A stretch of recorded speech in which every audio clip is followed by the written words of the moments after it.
So what's up guys, for today's video guys ay ituturo ko sa inyo kung paano ang galaw ng pawn. Ito po ay pawn. Pawn po ito guys. Ito po ang pinakamahina nilang sundalo. So kahit saan dito nakalagay po dyan, dito kahit saan, marami po itong, pero dito natin yan nilagay. Bali kung nauna ka pa kanang hindi po ito nagalaw dito, dapat mo pwede kang ganyan, basta una pa yung pawn, hindi pa yung nagalaw mo. Pwede din ganyan, pwede ganyan, pero bawal po yan tatlo, bawal na po yan tatlo guys. So yan lang po ang galaw niya, diyan, tapos dito. Yan po ang galaw ng pawn. Kung ito naman ay kumakain guys, yan na po ay kumakain. For example, ito may kalaban dyan, dyan, dito naman, dyan. For example lang to, kaya kung ito naman ay kumain, ay bawal yan kumain ng paganyan. Bawal yan. Mali po yan guys. Mali po yung kain niya. Hindi po yan tama. Ang kain po ng pawn guys ay paganyan. Para yung dyan, takilid. Dyan. Yan po ang kain ng pawn.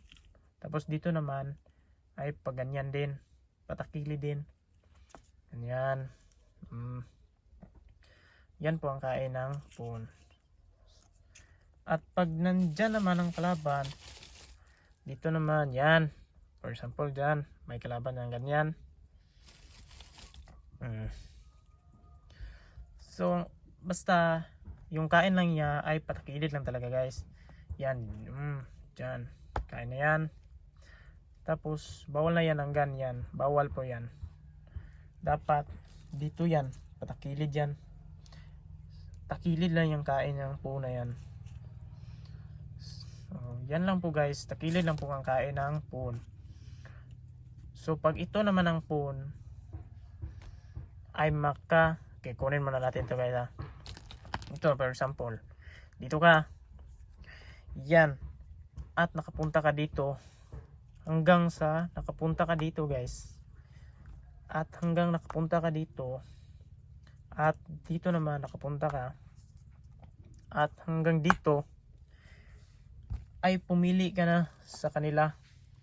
Pwede horse, pwede queen, pwede bishop, rook, lahat ng ano dyan pwede mong piliin, except sa king lang po guys ha, except lang. Pero ang the best talaga ang pipiliin mo guys, pag dyan na nakapunta na dito sa kalaban ng base, ay queen. Kasi ang queen guys, to ay all around to, except lang sa horse ng moves niya, all around na tong queen na to. So yan lang po ang moves ng bishop guys. Yan lang po. Sana natutunan nyo po ang video na ito guys, kasi marami pang hindi marunong kung paano i-moves yung pawn. Sana mga kasama ay nakatutulong itong video na ito, lalo na sa mga kabataan na hindi pa marunong mag-chess. Sana hindi naman yung kalimutan mag-follow guys sa aking Facebook at sa akin din guys, aking YouTube din.